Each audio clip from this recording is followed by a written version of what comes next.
అన్న ఎవరి పరిపాలనలో మీకు మంచి జరిగిందని అనుకుంటున్నారు మీరు? జగన్ బలు. ఎందుకని? ఎందుకని మంచి చేశారు. ఆటో వాళ్ళకి 10,000 వేస్తున్నారు, పెన్షన్ వేస్తున్నారు, మనకి రోడ్డు వేయించారు ఇక్కడ సిమెంట్ రోడ్డు. అన్న ఆటో వాళ్ళకి 10,000 అంటున్నారు, రోడ్ ట్యాక్స్ అని ట్యాక్స్ అని మళ్ళీ దాంట్లో పెంచుతున్నారంటే దానికి 1000 రూపాయలు పెంచారు. అది 7,500 ఉండేది, ఇప్పుడు 9,500 అయింది. ఎవరు ఆటో డబ్బులు వేసారంటే అందరికి పడవు. లైసెన్స్ బ్యాటరీ వెల్ ప్రూఫ్స్ ఉంటే పడతాయి, 2 మండోళ్ళు పడవు. అంటే ఇక్కడ ప్రజెంట్ అయితే కూటమి అభ్యర్థిగా ఏమో మాధవి నిలబడుతుంది, ఇటుపక్క రజనీ నిలబడుతున్నారు వైసీపీ అభ్యర్థిగా.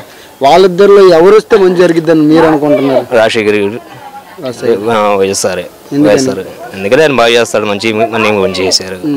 ఇప్పుడు ఆటో వాళ్ళకి కానీ లేకపోతే ఇప్పుడు ఉచితంగా ఆటో వాళ్ళకి ఇబ్బంది ఇచ్చాడు, ఆటో వాళ్ళకి కేసులు అసలు కూడా తగ్గించారు, కేసులు కూడా రాయట్లేదు, పోలీసు వాళ్ళ టార్చర్ కూడా లేదు.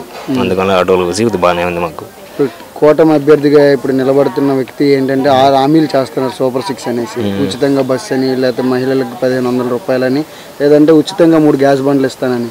మీ ఆటో వాళ్ళకి ఉచితంగా బస్సు అని చెప్పేటప్పటికి మీ ఆటో వాళ్ళకి ఏమైనా ఇబ్బందులు ఎదురైతే అంటారా? ఆటో వాళ్ళకి బస్సు అంటే విలేజ్ తిరిగే వాళ్ళు ఆటో వాళ్ళకి తెలంగాణ టైపు బస్సులు పాస్ అని చెప్పారు.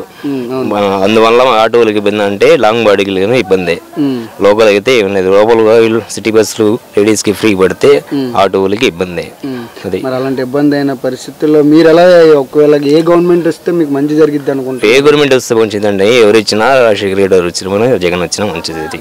మా ఆటోలు మొత్తం జగన్కి వేస్తారు. ఒకవేళ టీడీపీ గాని వస్తే మరి ఉచితంగా బస్సు అని కాన్సెప్ట్ పెడతారు.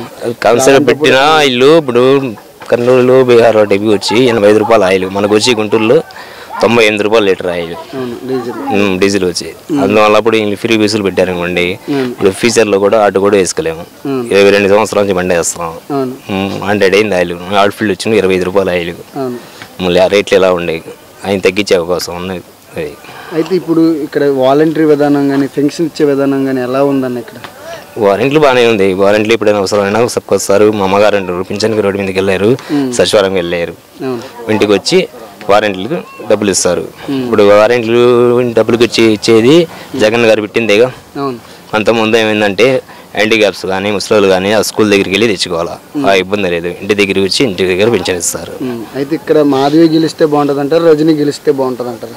రజనీ గారు ఎవరంటే వైసీపీగా నల్లజూరు వచ్చి మనోహర్ నాయుడు గారు వచ్చేది, ఆనపేట ఎమ్మెల్యేగా వేశారు. మరి ఈసారి ఎవరు వస్తారు? షేక్ దర్యాబి. అమ్మ ఎవరు పరిపాలన మీకు మంచిగా అనిపించింది? జగన్ గారు పరిపాలన బాగుంది. ఎందుకని? ఎందుకంటే మాకు రోడ్లు వేయించారు, పన్ను వేయించారు. ఇన్ని రోజుల నుంచి ఏ పార్టీ వచ్చినా మాకు రోడ్డు వేపిలా. ఈయన వచ్చిన కాంచి రోడ్డు వేయించాడు, పన్ను వేయించాడు, ఇంట్లో కొళాయి వేయించాడు, బాగానే ఉంది.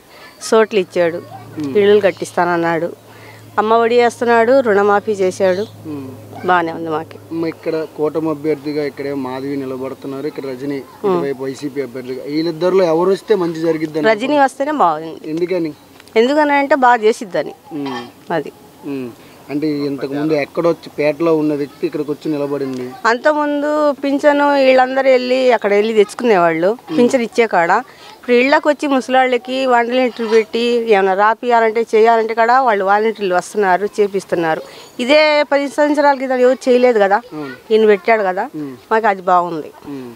అయితే ఈసారి పశ్చిమ నియోజకవర్గంలో మీకు రజనీ గారు కావాలి? రజనీ గారు కావాలి. ఎందుకు అసలు, ఎందుకు ఆమె ఎందుకు కావాలి అంటే ముఖం మీద కళ ఉంది, కళ ఉంది అని కాదు, మాకు ఈ పార్టీలో ఉండవు కాబట్టి, ఆమె జగన్ పార్టీలో ఉండబట్టి మాకు ఈసారి బీఫారం ఇవ్వాలి. పన్నేశారు కదా, ఈసారి బీఫారం ఇవ్వాలి. వాళ్ళు మాకు పనులు బాగా చేస్తున్నారు, అందుకు కావాలి.